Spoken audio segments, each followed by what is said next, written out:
National income class 12th macro economics आपके boards में 10 number का चैप्टर है, जिसमें एक टॉपिक तो श्योर शॉर्ट एग्जाम में आता ही आता है।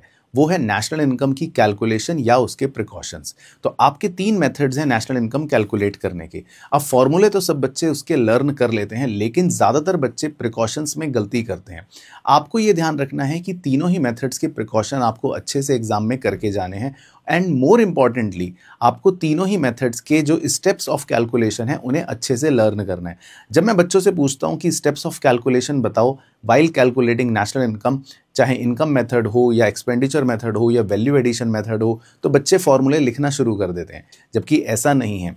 आपको इसके एग्जैक्ट स्टेप्स पता होने चाहिए, जिसमें हम पहले इकोनॉमी को 3 सेक्टर्स में डिवाइड करते हैं, प्राइमरी, सेकेंडरी, टर्शरी। और एक्सपेंडिचर मेथड में तो हम इनफैक्ट 4 सेक्टर्स में डिवाइड करते हैं, जिसमें हम हाउस होल्ड्स, गवर्नमेंट, फर्म्स और रेस्ट ऑफ द वर्ल्ड की बात करते हैं।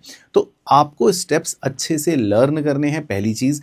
तीनों ही मेथड के प्रिकॉशंस अच्छे से लर्न करने हैं, दूसरी चीज। और ज्यादातर क्वेश्चन एग्जाम में जो आता है वो प्रिकॉशंस या स्टेप्स पर होता है, जिसमें बच्चों के मार्क्स कटते हैं। फॉर्मूले आपको जरूर याद होंगे, और एक क्वेश्चन न्यूमेरिकल फॉर्मूलों में से भी पूछा जाता है।